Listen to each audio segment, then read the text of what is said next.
If you clicked on this video, it's probably because recently you had your heart broken. And I don't just mean a heart attack from all that McDonald's, you fat bitch. No, what I mean is that someone came into your life, told you they were going to love you forever, and then decided to change their minds.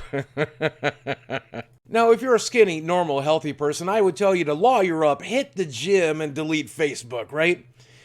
But you're going to need a little extra help if you look like me. So here's the fat guy's guide to getting over a broken heart. Step 1, go no contact. I mean, sometimes it's hard to not contact your partner. Maybe you have a kid together. Maybe you go to the same buffet all the time. Maybe you shop at the same grocery store to get your Krispy Kreme donuts. I don't know.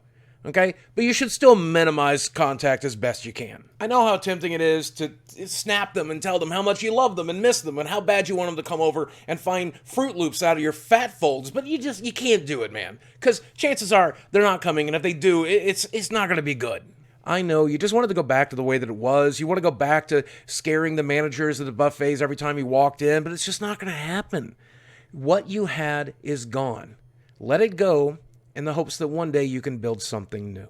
Step 2, work on yourself a little bit there, fella. This is the part where a normal, healthy, happy person would hit the gym, and you should hit the gym, but let's be honest, you weren't hitting the gym when you were happy. You're definitely not going to do it while you're depressed.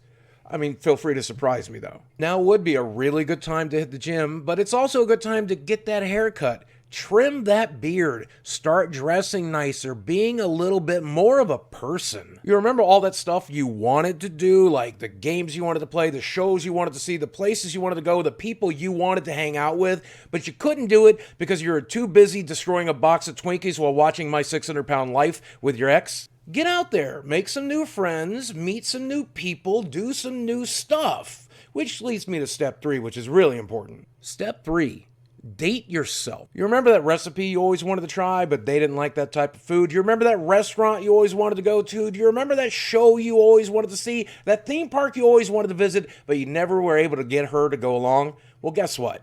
Now's the time to do it. Eat that food, visit that place, go to that thing and enjoy yourself. You don't even have to take a friend if you don't want to, but I recommend you do. But date yourself. Take yourself out on the awesome Uber dates that you deserve. All those dates, all that time, all that money, all that travel for someone who didn't even really give a shit.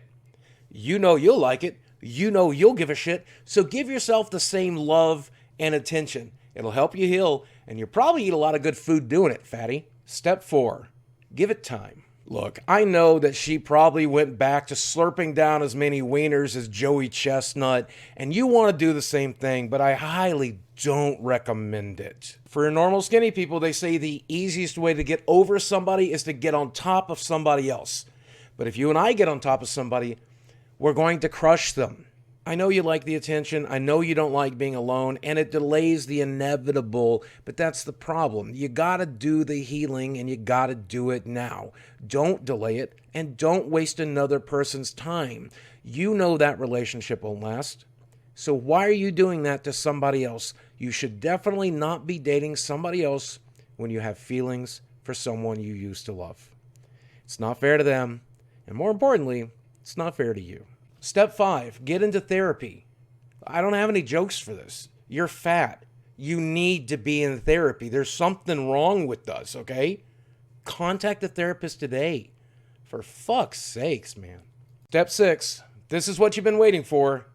She wants to reconcile. She comes to you and she tells you she's sorry. She wants you back. She didn't mean to hurt you, but she's done a lot of thinking, a lot of growing, a lot of getting better, and she's decided you are the one she wants. What now?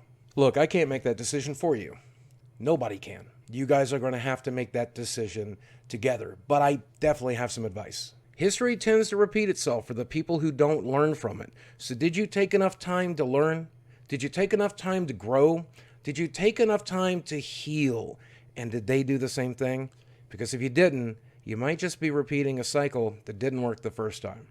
Whenever you restart, it should be something new. You should be different people. So make sure you did the work, okay? It's especially easy to want to get back together when you're a fatty because, you feel like your options are limited. But they're not, because you always have you. And you're kind of awesome, even if you are, the size of an iceberg. And in case you skipped my previous video on a fat guide for dating, let me go and repeat something here that I think you need to know.